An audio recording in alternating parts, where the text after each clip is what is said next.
RB news live में आपका स्वागत है। मैं कल्पना सिंह। आइए आज बढ़ते हैं ताज़ा खास खबरों की ओर। एक मामला सामने आया है टोनका सिटी थाना गाजियाबाद का, जो ये दबंगों द्वारा एक लड़के के साथ मारपीट और उसकी मां के साथ होता है, जिसका नाम अशोक है। जब वह मारपीट होती है उसके बाद वह थाने जाता है और थाने में जो अपनी तहरीर को देता है, उस वक्त वहाँ का थाने के जो भी पुलिसकर्मी होते हैं उस लड़के की तहरीर पर या उसकी बातों पर किसी प्रकार का उसे कोई ध्यान नहीं दिया जाता है और न किसी तरीके से पुलिस प्रशासन उस अशोक का सहयोग करती है, जिससे वो काफ़ी परेशान होता है। और जब वो बात करने की कोशिश करता है पुलिस वालों से, तो उसे पकड़कर थाने के अंदर लॉकर में बंद कर दिया जाता है। और जो दबंग लोग हैं जिन्होंने उसके साथ मारपीट की और उसकी मां के साथ मारपीट और दुर्व्यवहार किया है, उन लोगों को वह अपने आराम से चाय नाश्ता पानी करवाते हैं और प्यार से उन्हें अपने पास में बैठा कर पुलिस प्रशासन और उन्हें आराम से बाहर भेज देती है और उस लड़के को अंदर बंद कर देती है जिसके साथ उन दबंगों ने मारपीट की है। और जब उस लड़के का वह पुलिस प्रशासन 151 में चालान कर देती है, जिससे उन दबंगों के हौसले और बुलंद हो जाते हैं, जिसके कारण उस अशोक का पीछा दोबारा से वो कर रहे हैं। आज भी उसे जान से मारने की वो साजिश कर उसके घर के आसपास घूमते रहते हैं, जिसके कारण उसे आज भी काफ़ी डर और भय घटना बर्दाश्त हुई थी। और पास में रहो। ये 24 तारीख है और सुबह लगभग 6-6:15 बजे की घटना है जी। कितने लोग थे? ये 7 लोग हैं, जिसमें 5 को तो मैं नाम से पहचानता हूँ शक्ल से। अच्छा। और 2-3 अज्ञात हैं। जी।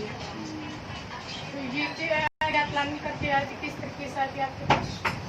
जिस प्रकार इन्होंने एक दुष्व्यवहार करने के बाद हमारे ऊपर मतलब ताबड़तोड़ हमला किया, तो मुझे तो ऐसा लगता था कि जान से मारने की इनकी कोई साजिश या कोशिश है। अच्छा, किस टाइम आके सुबह का? लगभग 6:15 का टाइम होगा। कहाँ पर? ये आपका पंचलोक के पीछे आवास विकास का रोड पड़ता है। अच्छा, वहाँ पर कौन कौन था?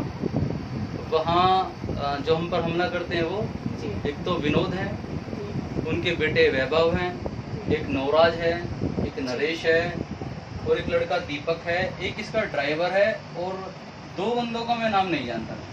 अच्छा जी। और फिर आपने 112 नंबर पर कॉल की? हाँ, मैंने बराबर 100 नंबर पे कॉल की, तो 100 नंबर से मुझे एक मैसेज आता है कि 112 पे कॉल करिए।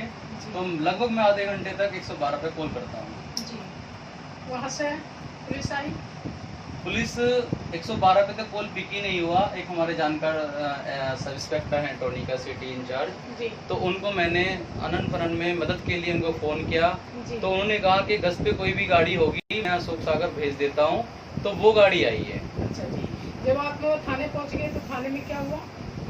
थाने में लगभग 7:15 बजे ने अपनी एप्लीकेशन लिखी है, पेपर की रिक्वेस्ट उनसे की। उन्होंने कहा कि लिख लीजिए और दे दीजिए, तो मैंने लिखी। लिखने के बावजूद में वहाँ पे एक अशोक जी हैं क्लर्क, उनको मैंने अपनी एप्लीकेशन दे दी है, लेकिन उन्होंने लेके एक साधारण से वे में आकर रख लिया और हमको चोटें इतनी लगी हुई थी, हम समझ नहीं पा रहे थे कहाँ बैठे, कमर लगाने के लिए कोई ऐसा जगह मिल जाए। बट लगभग 10 बजे तक वो कहते हैं कि जब इंस्पेक्टर साहब आएंगे तभी कुछ होगा, इससे पहले आप बैठे रहिए। तो उस पर क्या कार्रवाई करी पुलिस ने? शाम के आके कार्रवाई तो ये हुई है, जब हमारे राममेर जो आईओ हैं, जो चौकी इंचार्ज हैं पुस्ता भाभी के, वो आए, वो हम खड़े हुए, उनसे निवेदन किया कि हमारे साथ ये घटना हुई, तो उन्होंने हमें एकदम गाली देते हुए तो कंधा पकड़ा और झटके से कस्टडी की तरफ फेंक दिया। जी। जैसे तैसे पैर में चोटें लगी थी, बैलेंस बना लिया, वरना तो गिर भी सकते थे। जी। हमने बोला माता जी ये सब ढकोसलेबाजी या ड्रामेबाजी करते हो, साले को अंडा डाल दो, इसको अम्बेडकर ही बना दो। जी मैम हुआ। अच्छा, तो उन्होंने कोई कार्रवाई नहीं करी आपकी एप्लीकेशन पर? नहीं मैम, मेरे को कस्टडी में डाल दिया गया। उसके बाद लगभग 12 बजे में बाहर निकाला गया। जी। और 12 बजे के बाद SHO आ जाते हैं, रमेश चंद्र जी हैं जी। तो उनके पास हमको ले जाया जाता है अंदर उनके ऑफिस में। हम देखते हैं कि वहाँ ऑलरेडी विनोद और विनोद की वाइफ और वैभव और नवराज और उनका एक बड़ा भाई है वेदी, वो ऑलरेडी वहाँ मौजूद हैं। जी। तो हम गए तो मुस्कुरा रहे थे एक अलग सी फीलिंग्स के हिसाब से। जी। तो उन्होंने कहा भाई बताओ, तो उनकी बातें तो लगभग 5 मिनट सुनी हम एसएचओ ने, जी। और जैसे मेरी बात आई हाँ भाई तुम बताओ, तो वहाँ पे मौजूद अरुण दरोगा जी भी हैं। जी जी जी। तो जैसे हम अपना बताने का शुरू किया ना कि सर हम ऐसे विपश्यना कर रहे थे, विपश्यना करने के बाद हम रास्ते में आए तो उसने पूछा तुमने क्या पूछा था लड़के से। मैंने कहा बेटा कौन सी क्लास में पढ़ते हो। उसने बोला जेसन गोइंग का। तो इतनी ही बात सुनी थी उन्होंने। उसे तो उनके भोजड़ी वाले इस तरह से गाली देकर हमको इसे कस्टडी में डालो, हमने सुन ली इसकी बातें, खा के हमको उसी तरह से दुर्व्यवहार करते हैं, हमको खींच के कॉलर से कस्टडी में बैठा दिया। अच्छा, और जो आपकी चोट आई हुई है और मारपीट हुई है आपके पास तो आपके साथ में, लेकिन उस पर इन्होंने मेडिकल चेकअप करवाया पुलिस वालों ने? नहीं मैम, मेडिकल की कोई बात नहीं हुई हमसे। बार बार उनसे हम रिक्वेस्ट करते रहे कि हमको यहाँ पेन हो रहा है, हमको चक्कर आ रहे हैं, हमारी आंखें लाल हो रही है, और हमने ये भी बोला सर सैनिटाइजर ही दे दो, एक गिलास पानी दे दो। और हमने सही बताया तो हमने ये बोला था कि ये जो कस्टडी है ना, कम से कम इसे 15 कैदी भरे हैं, 8 बाई 8 का वो कमरा है, लेटरिन बाथरूम भी उसी के अंदर है। हमने रिक्वेस्ट करी कि मैं तो एप्लीकेशन देने वाला हूँ, मुझे कस्टडी में काहे रखे हैं। जी। अच्छा, तो उन्होंने आपका जो मारपीट हुई है और आपकी चोट आई है तो उसका पुलिस वालों ने आपका मेडिकल चेक नहीं करवाया है, आपके कहने पर भी नहीं कराया? मैंने कम से कम ना तो 5 बार उनसे रिक्वेस्ट करा, और सही कस्टडी के सामने एक टेबल मेज कुर्सी लगी होती है, क्लर्क हैं सुधीर कुमार जी, उनसे मैं बार बार बोल रहा हूँ कि भैया मुझे ना चक्कर आ रहे हैं, या तो मुझे पानी पिलवा दो या कोई टैबलेट दिलवा दो या थोड़ा बहुत नाश्ता वास्ता करा दो। लेकिन वो बंदा क्या है कि उसने बिल्कुल जैसे यहाँ कोई बोल ही नहीं रहा, लेकिन जैसे ही वो विनोद लड्डा कोई रिस्पॉन्स करता है उसके लिए बाथरूम के लिए गेट भी खोलता है, बाहर कराता है, खाने के लिए भी, चाय के लिए भी, पानी की बोतल के लिए भी, उसको अच्छा रिस्पॉन्स कर रहा था। जी जी, इसका मतलब पूरी तरीके से आप संतुष्ट नहीं, ना आपके पक्ष में कोई सुनवाई की गई है? जैसा व्यवहार हुआ है तो उससे तो मैं बिल्कुल श्योरली बोल सकता हूँ कि मेरे साथ में जैसे मैं पीड़ित था, घायल था, कि मुझे कोई मदद मिलनी चाहिए, क्योंकि हमने अक्सर किताबों में पढ़ा कि पुलिस हमारी मदद के लिए होती है। लेकिन मैं पहली बार मेरे साथ ऐसा हुआ है कि चौकी थाने में गया हूँ, तो मैं कह सकता हूँ कि मेरे साथ में। बोलिए कि आप कितनी बार गए थाने में घटना के बाद 3 बार जा चुका हूँ। अच्छा, पुलिस का क्या रवैया है अभी तक? मैं सीधे गया था, मैंने कहा कि जो मेरी एप्लीकेशन है उस पर क्या कार्रवाई हुई है। उन्होंने साफ साफ बोला 151 में कोई कार्रवाई नहीं होती है, ना कोई डॉक्यूमेंट होते हैं, और तुम्हारा तो मामला निपट गया है। मैंने कहा सर ऐसे कैसे निपट गया जी, मुझे कुछ पता तो चले, कुछ कार्रवाई हो रही है नहीं हो रही है। तो कहे नहीं पता तुम्हें कि पैसे की लेन देन चलती है ऐसे मेट्रो में जी। तो हम चुप होकर अपने घर वापस चले आए। फिर हम पुस्ता चौकी गए तो उन्होंने हमसे ये बोला अरुण जी ने कि अपने आईओ से संपर्क करो जी। तो हमने आईओ को पता निकाला। हम पुस्ता चौकी शाम को जाते हैं, सर हमारी क्या कार्रवाई हुई? तो कौन सी कार्रवाई? मैंने कहा, फिर मैंने उनसे ये भी कहा सर मेरे साथ ऐसा दुष्व्यवहार किया, आपकी कोई मेरी जाति दुश्मनी थी क्या? उसने बोला अरे हमको सब पता है क्या नहीं है, एक काम कर तुम यहाँ से निकल ले, या तो कोतवाल वहाँ खड़ा है वहाँ चला जा। मैंने कहा आपने तफ्तीश कर ली? उन्होंने सब फटते जी बोला वे सारी एप्लीकेशन है वो सारी चोटें सब झूठी थी। मैंने कहा क्या मौके पे गए? क्या आपने गांव में जाकर पूछा? आपने कैसे तफ्तीश कर ली? क्योंकि 2-4 किताबें संविधान तो हमने भी पढ़ा है जी। मैं खुद पढ़ा लिखा हूँ, दूसरों की आवाज़ उठाने में चला जाता हूँ, लेकिन आज अपने न्याय के लिए मैं आज अपने आप को बहुत ही ज़्यादा ऐसा महसूस कर रहा हूँ कि मैं कुछ नहीं जानता जी।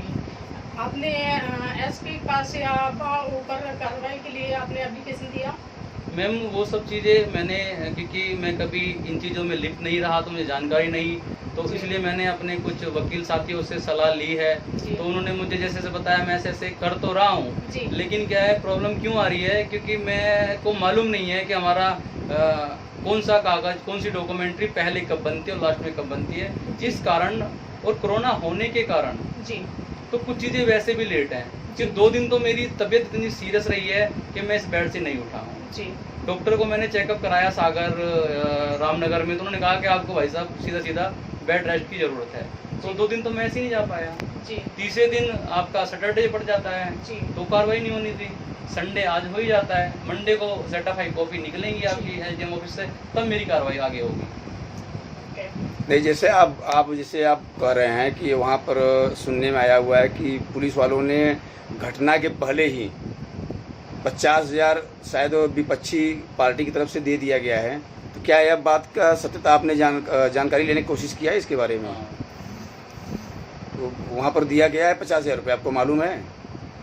ये हमें उनके जो जैसे पुलिस की हमसे वार्ता हुई थी, तो हमारे एक पुलिस महोदय ने हमसे खुद बोला जी, कि जी, इनमें पैसा चलता है। जी। मैंने कहा ठीक है। फिर उनका एक साथी है नूराज नाम का, जी, जो विपक्षी है, जिन्होंने हम पे हमला किया है, तो उन्होंने कहा था सारी सेटिंग ये थी, हमें पता था कुछ होने वाला तो है नहीं, जी, क्योंकि वहाँ से एक बात ये भी आई कि पौन घंटे तक पुलिस नहीं पहुंचेगी, जितना हो सके उसको जी। कूट लो, मारना हो तो मार लो, क्योंकि उसने 50,000 या 1 लाख रुपए उसने भरा हुआ है। इसकी हम पुष्टि भी इसलिए करा देंगे क्योंकि हमारे प्रति तो इतना मिसबिहेव, और उसको इस तरह से जैसे वो उनका दामाद हो, जी। ऐसी उसकी खातिरदारी हो रही है। नहीं तो पुलिस वालों ने मेडिकल क्यों नहीं करवाया? आपने बोला ना कि हमारा इतना चोट है और हमें मेडिकल कराने के लिए कोई पुलिस वाले को साथ भेजिए गवर्नमेंट हॉस्पिटल में। गवर्नमेंट हॉस्पिटल भेज सकते हैं, प्राइवेट हॉस्पिटल भी भेज सकते हैं, तो पुलिस की निगरानी में ही होता है, तो क्यों नहीं भेजे? आपने पूछा उनसे? जैसे मैं देख रहा था ना कि जिस प्रकार मेरे साथ ऐसा दुष्व्यवहार हो रहा है, तो मैंने ये तो भाप लिया है कि ये मुझसे पहले आके, क्योंकि मैं तो कस्टडी के अंदर था जी। और मेरी फैमिली बिल्कुल सिंपल सी, उनको कुछ जानकारी नहीं, पुलिस की वर्दी को देख के जी। घबरा जाए। तो इनकी क्या है, पहले से ही इनके कहीं पर्सनल ऑफिस में बैठ के बातचीत हो चुकी थी नहीं ऑलरेडी। तो कस्टडी में आप क्यों थे? कस्टडी में तो विपक्षीगढ़ होना चाहिए ना। आप क्यों लिया है कस्टडी में? आप तो कस्टडी में आप क्यों थे? मैम ये तो मेरे को खुद ही कंफ्यूज कर रहा है। इस सवाल से तो मैं ही व्याकुल इतना हूँ, क्योंकि मैंने संविधान में पढ़ा है कि जो एप्लीकेशन देता है उसकी कार्रवाई होती है, लेकिन कस्टडी में हमको डाला जाता है। ऐसा मैं पहली बार देख रहा हूँ। और मम्मी के साथ जो आपके साथ बदतमीजी हुई है उसका क्या हुआ? उस पर भी पुलिस ने ध्यान नहीं दिया? उसको तो बिल्कुल इग्नोर ही कर दिया ना। माता जी के कपड़े फटे हैं, माता जी का सूट फटा है, माता जी के यहाँ पर कुछ नकली चीजें गड़ी हुई हैं, हाथों में बजरी भी गड़ी है। जी। उनको तो ऐसा देख ला कि वो तो इस केस का हिस्सा ही नहीं है, उनकी तरफ तो नजर ही नहीं है। अच्छा, वो उन्हें कस्टडी में नहीं लिया है और आपको ले लिया है? हाँ, मेरे को कस्टडी में लिया। यानी विपक्षी पार्टी यानी बाहर हैं और आप अंदर? हाँ, हम अंदर। यानी जिन्होंने मारपीट आपके साथ किया वो बाहर घूम रहे हैं वो बाहर घूम और आप पीड़ित हैं, तो आपको पुलिस वालों ने अंदर कर दिया। हाँ जी, हाँ जी, हम अंदर। इसका मतलब कि पुलिस वालों ने काफी पैसा खाया हुआ है इसमें फिर? हाँ, इसकी भी मैंने बातें सुनी थी, किसी उसका नाम लेना उचित नहीं होगा, उसने मुझे बताया था कि 50,000 रुपये दिए गए हैं, वो पहले से दिए हैं, प्री प्लानिंग है। और मैंने अक्सर, देखो मैं बिल्कुल साफ बोलूंगा, मैं निडर नहीं हूँ क्योंकि मेरे को न्याय मिला नहीं है। अगर डर के रह गया तो मेरे पे फिर से उत्पीड़न होंगे। जो सुधीर राज इनका जो पुलिस वाला है, वो उनके घर हमेशा पार्टी वार्टी बनाता रहता है, क्योंकि वो प्रोफेशनल क्रिमिनल है। उसने कम से कम यहाँ पर लगभग 8-10 लोगों के प्लॉट कब्जाए हुए हैं। ब्याज बट्टे का काम करता है, तो पीड़ितों पे, गरीबों पे अत्याचार से कंटिन्यू चलते हैं। कम से कम यदि उसके केसों को खंगाल आ जाए तो कम से कम 20 तो केस उस पर अभी भी हैं। तो उसका तो उनसे आना जाना है, उसे पता है कहाँ कितना देना है, किसको कितना खिलाना है। नहीं तो 24 तारीख की घटना है, तो अभी तक पुलिस वालों ने आपको दोबारा बुलाया कि नहीं बुलाया, या समझौता करने के लिए, या फिर किसी मकसद के लिए, या फिर कोई लेन देन के लिए, या फिर किसी कारणवश आपसे संपर्क किए पुलिस वाले? आपके हाल चाल जानने की कोशिश किए? किसी ने कोई नई पूछताछ की है, ना जानकारी करने का प्रयास करा है। भले कि 3 बार मैं ही जा चुका हूँ, तो वहाँ जाके ऐसा लगता है जैसे वो घटना घटी ही नहीं हो। वो हमारा चेहरा पहचानने से भी मना कर देते हैं। अच्छा। और दूसरी बात है, अगर हमें अपने परिचित इंस्पेक्टर साहब से पूछा तो उन्होंने कहा, वो हमसे उल्टा फोन करके पूछ रहे हैं, भाई तुम्हारा आगे कुछ हुआ? तो सर मैं क्या कह सकता हूँ? यानी पुलिस वाले आपसे पूछ रहे हैं कि आपका कुछ हुआ? आगे कुछ हुआ, यानी वो नहीं बता सकते हैं कि उन्होंने क्या किया? नहीं। Okay, thank you. कोई डर है क्या? वो डर लोग तो- अभी भी आते जाते हैं घर की तरफ क्या आपके? वो उसी दिन भी कम से कम उनकी 10 बार बाइकें और कार घूम के गई है। उन्होंने साफ साफ बोला था कि इसके घर को और इसकी फैमिली को आग के हवाले कर दो, ना रहेगा बांस, ना बजेगी बांसुरी। और डर तो देखो मैं इतना बता रहा हूँ कि मैं इस कमरे से बाहर जा नहीं रहा हूँ, और जितने भी मेरे हितैषी हैं, जो मेरे शुभचिंतक है, वो कह रहे हैं अपने पास या तो 2-4 लोगों को रखना, और हो सके तो अपने घर ही मत रहो, तुम बाहर रहो। तो डर तो देखो बना पड़ा है, क्योंकि मैं तो पीड़ित हुआ ही, लेकिन मेरे घर में 2 कुंवारी बहनें हैं, माताजी हैं सिंपल सी, साधन से पिताजी हैं, उन पे भी अत्याचार हो जाए, और एक जवान बेटा आज घायल पड़ा है, तो कैसे देख पाऊंगा? वो मैं मानसिक पीड़ित तो पूरी तरह से हूँ। क्या आप अपने माता पिता की इकलौते हैं? यस, मैं अपने माता पिता के इकलौता। अच्छा, तो आपको अभी भी उन दबंग लोगों से डर बना हुआ है? क्या वो लोग काफी दबंग हैं? हाँ, वो काफी दबंग है, और उनकी काफी बड़ी गैंग भी है। वो जैसे आपके जमीन को छीना झपटी करना, किसी को ब्याज बट्टे पैसे देना, उसको प्रताड़ित करना, चलते फिरते राहगीरों को मारना पीटना दारू वारू पी के, और काफी दबंग की टीम भी काफी बड़ी है।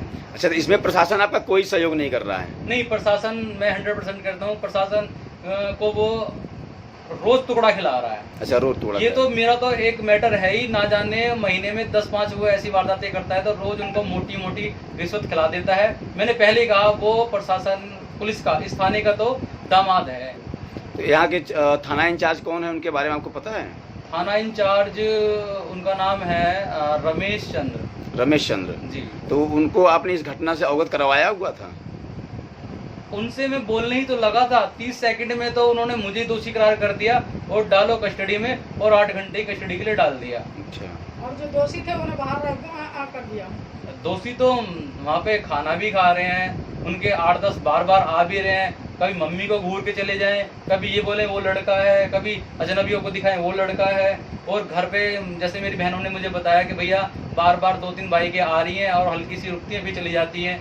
तो उनका इरादा तो अभी भी है कि मैं किसी प्रकार से उनके हाथ लग जाऊं और जो काम उनका उस दिन बच गया था उसको पूरा कर दें। तो अभी भी आपको डर बना हुआ है कि हम आपके हाँ। साथ कुछ कर सकते हैं?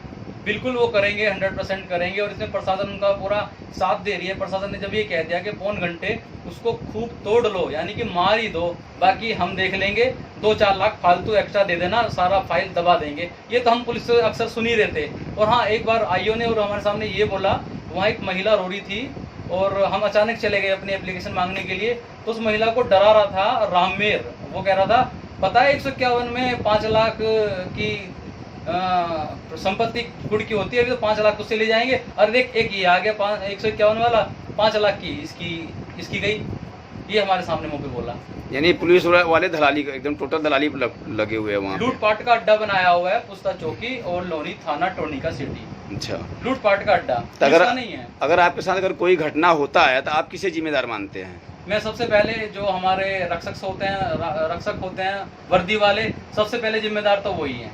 अच्छा, यानी पुलिस प्रशासन को आप जिम्मेदार मानते हैं? हाँ बिल्कुल, क्योंकि जैसा उनका व्यवहार देखा है ना, मेरा विश्वास उठ गया है कानून से। जी। तेज सबसे आगे, खबरें देखे सबसे पहले, आपको करे हर खबर से रूबरू। आगे ऐसे और खबरें देखने के लिए RVnews.live को सब्सक्राइब करें, हमारे चैनल के साथ बने रहें। बदलेगा खबरों का अंदाज, बदलेगा खबरों का मिजाज, बुलंद होगी जनता की आवाज, आपका सरोकार, असल मुद्दों की पुकार, पत्रकारिता की धार, खेत खलियान, महिलाओं का सम्मान, देश के नौजवान, जनता मांगे समाधान, सड़क पर घमासान, भ्रष्टाचार से परेशान।